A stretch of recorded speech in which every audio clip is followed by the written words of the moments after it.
Olá, eu sou Débora Martins e este é o podcast da Escola de Negócios. E como sempre, trazemos um convidado especial para falar sobre algo que é do seu interesse, para o seu crescimento, para o seu desenvolvimento. E hoje não será diferente. Hoje eu tenho aqui a participação do Ilustre, porque além de ser um profissional da área da cultura, ele também é um músico. É o Anselmo Serafim, de maneira institucional, e o Anselmo... Israf, como artista. Como artista, Anselmo, que delícia recebê-lo aqui, que prazer. Pô, prazer todo meu, a minha honra de estar aqui com você também nessa manhã, nesse dia maravilhoso, frio pra caramba. Frio, São Paulo da garoa. Eita!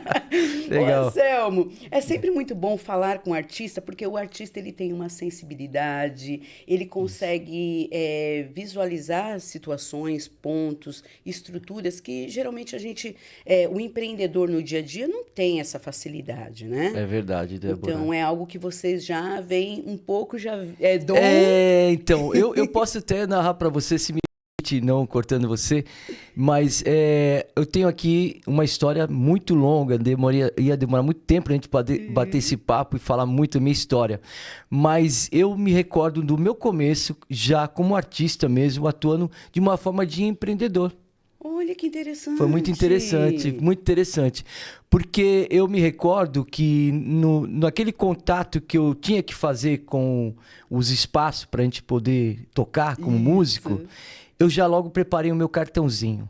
Olha, já tinha uma visão assim empreendedora. Entendeu? E esse cartãozinho, depois lá pra frente, nós tivemos uma Kombi, essa Kombi foi grafitada com logotipo, já que nós criamos da banda. Isso. Né? E depois criamos camisetas para sortear uns amigos que frequentavam o nosso espaço. Então, tudo isso era uma forma de fazer com que as pessoas entendessem que a gente era um produto. Isso, muito interessante. E, Anselmo, era meio que intuitivamente isso? Então, eu já tinha, antes de atuar bem como músico e ter aquilo como profissionalmente, eu tive meu pai como comerciante. Ah, sim. Tá vendo? O exemplo vem de casa. Meu pai não era músico, mas meu pai era um bom comerciante. Aquele cara que anotava todos os custos, todos os gastos, bem detalhado, né? Uma agenda muito bem detalhada. E eu acho que essa foi a minha visão como empreendedor na música. Então eu filtrei isso, né? E como eu queria muito ser músico, né? Eu acho que automaticamente eu captei isso, né? Porque a gente tem essa, né? Não é uma intuição, muitas vezes a gente acha que está vindo da gente, mas a gente capta, né? Né? A gente tem essa sensibilidade, né, como ser humano, de não apenas criar, mas ver o que o outro criou, né, e trazer para nós. A música tem muito isso, né? Você sempre está criando em cima daquilo que já foi criado antes. Exatamente. Ô, Anselmo, e hoje a pauta aqui é o artista como empresário de si mesmo, né? Sim. E eu acho importante, dentro da sua experiência, falar sobre um pouco essa mentalidade empreendedora no universo artístico, né? O quanto é importante aquela pessoa que pensa em trabalhar com música, ou seja, qualquer tipo de arte, ou até mesmo um artesão, já ter essa visão, né? Porque se perde muitas oportunidades por não ter um DRT, por não ter um MEI, um CNPJ. Sim, é o lado burocrático, né? O artista, ele tem de fato essa dificuldade mesmo de lidar com as coisas burocráticas, né? Então você ser um artista e ser um empreendedor não é fácil mesmo, né? Porque a questão do artista vai tratar muito a questão emocional, né? E o empreendedor, a razão. É verdade. Né? E aí você sabe que a gente tem esse lado emocional que é o lado que vai levar você suavemente, né? Todo o prazer, os aplausos, né? Aquela música que você vai mexer com o lado emocional, ver a pessoa feliz, você sendo feliz, é o palco, é aquela realização do artista. Mas para ele chegar até ali o palco, ou ele tem alguém que vai realmente, né, auxiliar, né, que é muito difícil, principalmente no começo, né, e quando você já está realmente despontando, né, então pode ser que você encontre esse apoio. E nem sempre é o apoio que como ele chega se apresentando. Então, você cai nesses engodos da vida, né? Verdade. Então, você, para se segurar, se você tem essa habilidade com o empreendedor, você acaba fazendo os dois papéis. Então, eu tive, por um lado, talvez eu cerceei também oportunidade que talvez teria outro rumo. Sim. Mas não que pessoas viessem até mim para poder trabalhar o meu produto, né? Que eu passava a ser um músico e ser esse produto, né? Como artista de palco, músico, violão, voz, mas nem sempre me correspondia aquilo que eu necessitava. Sim. Né? Porque a gente sabe que tem muita gente também com vontade, né? De ser o representante do seu trabalho, mas nem sempre tem as mesmas necessidades que precisa para levar o artista onde ele tem que ir. Por quê? O grande empresário dentro do meio artístico, ele tem que ter primeiro o que seria as relações muito conectadas. Ótimo, ótimo. O network ali. Network pesado, forte. Né? Ele tem que ser esse cara que conhece o diretor da gravadora tal, né? O apresentador da TV tal, entendeu? Tipo, e fora isso também, o comércio pesado, né? Que tá envolvendo essa pessoa. Então, ele tem que ser o cara. O cara, um profissional multitarefa, assim. Que é o cara que é o produtor, que é o cara que é o empresário, que aí ele vai ver você nesse produto que vai encaixar o teu nome, né, para representar essas marcas, né? Sim. Então, tem que ser uma pessoa, não só um bom profissional, um bom músico, um bom artista, mas também uma pessoa que saiba lidar com pessoas. Com né? pessoas. É fundamental. Né? Fundamental. Outra pergunta aqui, a valorização do trabalho artístico através da organização. Organização como um todo, nesse sentido de eu preciso mandar lá a minha proposta, o meu Media Kit para o Sesc, eu preciso... Então, eu acho que a gente vai nessa mesma linha, né? Dessa mesma fala, não vai mudando muito, não. A dificuldade do artista dessa questão burocrática de buscar, né, o MEI, acessar os editais. Inclusive, nós estamos aproveitar esse momento, nós temos aí um trabalho que aí eu posso falar agora como também, né, supervisor de cultura, né? E que nós estamos aí tentando fazer essas conexões com os artistas, né? Locais, né? E fazedores de cultura, justamente para a gente poder realmente entender os editais, como de fato eles funcionam. Não é fácil. Eu tô desdobrando isso daí e eu vejo que é muito difícil para o artista a priori. Entendeu? Tem que trazer isso numa linguagem mais didática, orientando, desmistificando alguns tudo fatos. Isso, entendeu? Porque a gente fez um primeiro encontro, né, que trouxe esse olhar para porta de entrada. Sim. Né? Aí você se cadastra na porta de entrada. Aí legal, me cadastrei, mas e aí? É só isso? Não, é só isso. Né? Aí descubro eu isso não foi tipo aleatoriamente mesmo, nessas relações. Olha, tem que estar conectado com uma produtora. Olha. E lá nessa produtora, você vai ter que ter o quê? Todo o seu release, né? Todo o seu histórico, seu book, Media Kit, tudo ali com essa produtora. Essa produtora que vai dar um canal para os seus editais acontecer. E a pessoa fica sem saber. Sem saber. E tudo isso nós estamos aí, inclusive eu aproveito esse momento, Débora Martins, para que você possa, num desencontro desse, estar participando com que a gente está agora preparando o segundo encontro. Nós tivemos aqui já alguns tropeços, né? Porque, gente, olha, me perdoa, mas... Débora, conta. Olha, é assim, eu montei esse grupo no propósito de fazer assim. Todos os artistas, me perdoa a minha ingenuidade, porque os erros, eles são muito bons, viu? A gente aprende com os erros. Sim. Né? Os erros são muito bons.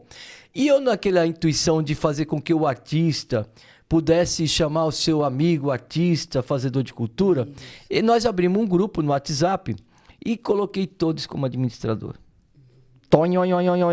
Entendeu? Não faça isso. Isso eu sei que é eu acho que é uma simplicidade da minha parte. Nem diria... Porque saberia eu o risco que estaria correndo. Sim. Eu saberia o risco, sim. Dizer que não, eu saberia. Né? E aconteceu o dito, né? Cujo. Você foi purinho, foi purinho. E aí, uma pessoa entrou lá, né? Agora nesse domingo, e excluiu todo mundo do grupo. Aí, todas aquelas pessoas ali se conectando, né? Que nesse projeto, aí realmente agora nós estamos novamente trazendo, né, todo mundo faz cultura novamente. Novamente, e ainda com mais força. Então é isso, gente. Agora com uma questão que eu me identifiquei, porque a questão da internet, né, Débora, também é um processo na nossa vida. Sim. Lidar com essa ferramenta também é um processo. Você não pega assim tão rapidamente. Ela tem uma dinâmica, e a vida da gente tá tão corrida. Muito corrida, é verdade. Né? Que detalhes vão fazer diferença. E tem lá uma ferramenta no WhatsApp que você pode, somente eu como administrador, e você pode adicionar um amigo que você quiser, sendo meu convidado. Que maravilha. Descobri agora. Resolveu. Agora só eu como administrador, né? E do grupo. Isso faz parte também da palavra do empreendedor, da rede, né? Da comunicação, da rede social, né? Que você precisa dela. E estou eu como empreendedor desse trabalho do WhatsApp, né? Como lá me representando como supervisor de cultura, mas aprendendo a lidar com essa ferramenta que... Também a parte da tecnologia. Então, mas será que eu respondi o que você falou? Sim, porque é fundamental isso, né? A organização e tem a ver com o aprendizado também, né? As tecnologias, tudo que está disponível. Agora, deixa eu te perguntar uma coisa que você já domina, que é a parte dos vídeos. Então, a importância de documentar em vídeo, em áudio, o seu trabalho. O artista, ele precisa ter essa noção. Há artistas que simplesmente vão lá, toca num barzinho e faz uma foto e tem um vídeo lá que alguém fez e marcou. Poxa, verdade, Débora. Olha, eu sou uma experiência viva de dizer que tecnologia maravilhosa. Sim. Né? Como tem, né? A gente sabendo usar essa ferramenta, quanto proveito a gente tem tirado dela. Nós aqui hoje, né, nesse podcast, sabendo utilizar nessa ferramenta, nesse espaço tão bom, tão bonito, tão agradável, com uma iluminação boa, câmeras ótimas, né, lá nosso operador de áudio e tudo, né? Então, e na minha época, eu vim da época do quê? Do analógico. Sim. Então, eu tenho tanta falta de tantas coisas que eu realizei e não pude registrar. Porque na época nossa do analógico, nós tínhamos uma dificuldade. Eu cheguei a gravar, contratar pessoas para gravar por exemplo, eu tocando no Café Piu Piu aqui, né? E eu chamei uma equipe, foi uma equipe na época para fazer. Aquela JVC aqui. E gravando em beta, né? Que era uma fita como se fosse hoje, com uma qualidade maior, né, de Pix, como se fala hoje, né? Então, paguei caro para poder ter essa imagem desse Café Piu Piu. Agora, o mais triste de tudo isso, passou para mim VHS o material. Era VHS que nós tínhamos que passar no quê? Videocassete. No videocassete, né? Isso. E você armazenava esse cassete numa caixinha de PVC, aquela caixinha, para lacrar, ficar mais bem aguardado. Diga para mim, e naquelas mudanças, naquelas coisas que você faz no dia a dia, se realmente não perdi esse material. Então, perdi. Porque não tinha aquele negócio, joga pra nuvem. Não, nem tinha nuvem. Nem tinha nuvem. Então, hoje, aonde eu estou, eu tô tirando foto, eu tô filmando, e aí eu sou aquele cara chato. Nossa, tudo ele filma, tudo ele tira foto. Mas é justamente por causa disso, porque eu já perdi uma parte de uma história que podia estar sendo vista. Isso. Né? E eu só trago isso em memória. Muitas delas, né? Então, você que está hoje chegando, com toda essa potência, com todo esse material na mão, com toda essa tecnologia, faça isso, registre tudo, né? Converse com todo. É uma câmera aberta o dia todo. Hoje aquele vlog, né, que fala, seja esse vlog na sua vida. É isso mesmo, seja, porque você está sendo filmado a todo momento. Exatamente. A nossa vida não está mais no oculto, não. Isso, então que seja mostrada a melhor parte. Melhor parte, né? Ô, Anselmo, para finalizar, eu vou te fazer uma pergunta que eu acho que até você vai rir. Sim. Mas é a pergunta que não quer calar. Você vive de música? Nossa, como As pessoas ainda te perguntam isso. Você não trabalha, não? Você só canta? Você só toca? Então, isso começa, eu vou falar pra você. Gente, essa barreira do artista, muitas vezes, a credibilidade nem sempre começa dentro de casa. Isso. Começa por aí. Seu pai e sua mãe, eu sou da época que meus pais se preocupavam quando você ainda fosse ser um artista, qual o campo que você ia atuar e o que esse campo estava para te oferecer. É verdade. É verdade. À noite, à madrugada, né? O assédio. Sim. Né? Muitas coisas envolvem para o artista que ele pode realmente acabar se perdendo. Então, dentro de casa já começa a preocupação dos pais. Dizer, isso hoje talvez um pouco menos, mas quem tá na real, naquela época, justamente, pô, meu filho vai ser artista. Eu digo porque eu deixei a minha filha, quem conhece, a Beluísa Rezende, cantora, eu falei, não, eu também não quero pôr isso pra mim, quero que ela decida por ela, né? Porque eu sei que a responsabilidade é muito grande. E justamente o artista trabalha muito, muito, muito para poder levar o pão nosso cada dia, né? Ele trabalha muito, dignamente, honestamente, mas é uma vida profissional como outra qualquer. Mas devido ao horário que o artista sempre é ao contrário, então o artista vai acordar no dia seguinte, às vezes meio-dia, porque ele ficou na madrugada, chegou em casa 3, 4 horas da manhã. Sim. Então o horário dele passa a ser um horário diferente. Então ele começa a vida dele depois da meio-dia, às vezes. Isso a maioria dos artistas, todos a maioria vai para a noite, vai para a madrugada, compõe na madrugada, né? E sempre o sono do dia ele é diferenciado. Sim. Com isso já cria uma margem de que essa pessoa não trabalha. Não trabalha. Não é produtiva. Não é produtiva. Começou depois da meio-dia, pô. Trabalhador assim? Começa às 4 horas da manhã. Isso. Mas ele não sabe que 4 horas da manhã o cara tava lá compondo, tava lá, né? Carregando carro. Carregando caixa de instrumento, né? Quer dizer, tem tudo isso. Então, de fato, o artista, infelizmente, eu acho que talvez em outros países pode ser que seja diferente, isso é muito discutido, muito falado, né? Mas de fato nós somos muito privilegiados mesmo, porque a gente carrega um violão, a gente canta e faz o que gosta, né? E trabalha e ganha dinheiro sim, entendeu? E ganha dinheiro. E aí o que acontece? Para quem tá no pesado, para quem tá desculpa, a realidade. Para quem conhece o trabalho, porque sabe a origem da palavra trabalho?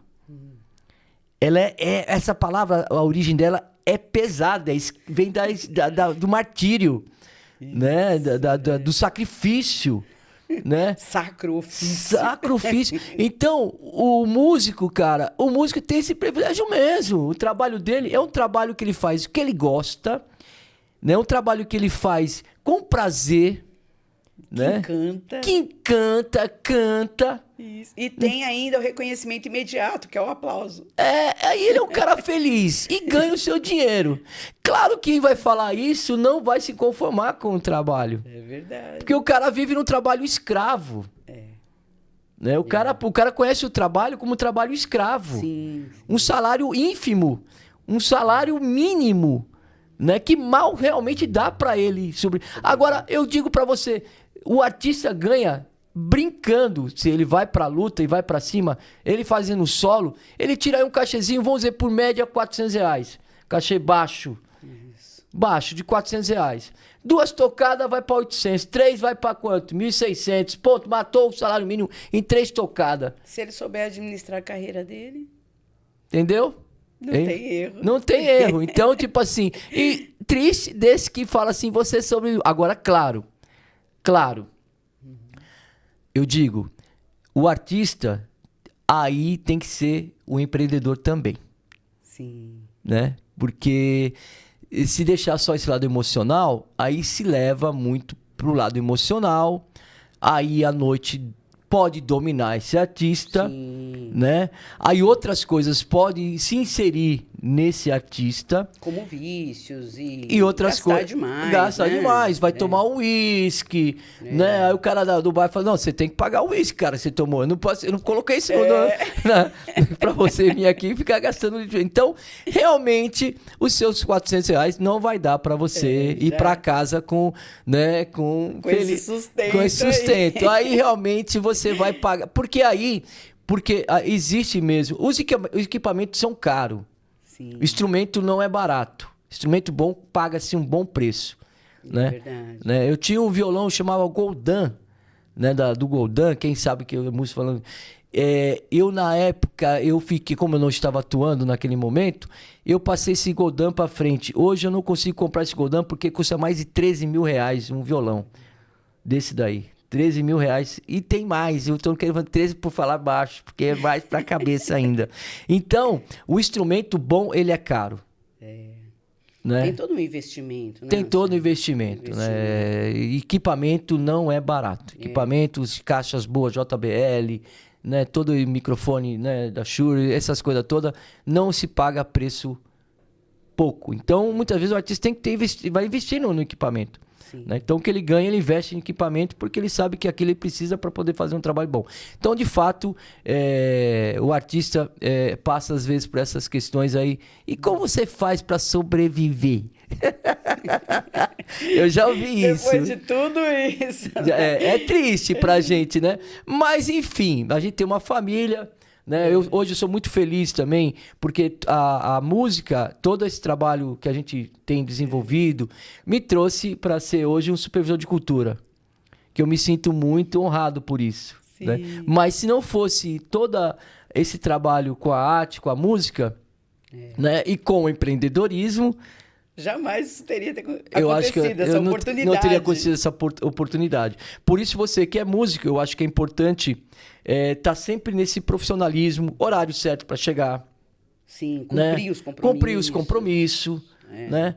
Então, tipo assim, entender que você, mesmo que você seja esse cara muito bom, você tem que empreender.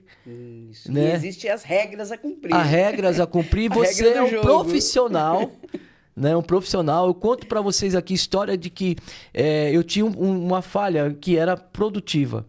Eu tinha, por exemplo, um evento em Sorocaba, que eu não esqueço disso, né? E o evento é à noite. Mas que hora que eu saía? Eu saía bem cedo. Mas o evento é à noite, E nesse trajeto que a gente até chega em Sorocaba não é tão longe. Não é uma questão de 10 horas de viagem. Né? E o que acontece? Na Castelo Branco o carro quebra. Deu tempo de a gente chamar um guincho. Olha. Né? E eu cheguei no espaço com o carro assim, ó, inclinado e guinchado. Entendeu? Mas chegou. Chegamos, descemos o carro em frente ao espaço, descarregamos todo o equipamento, né?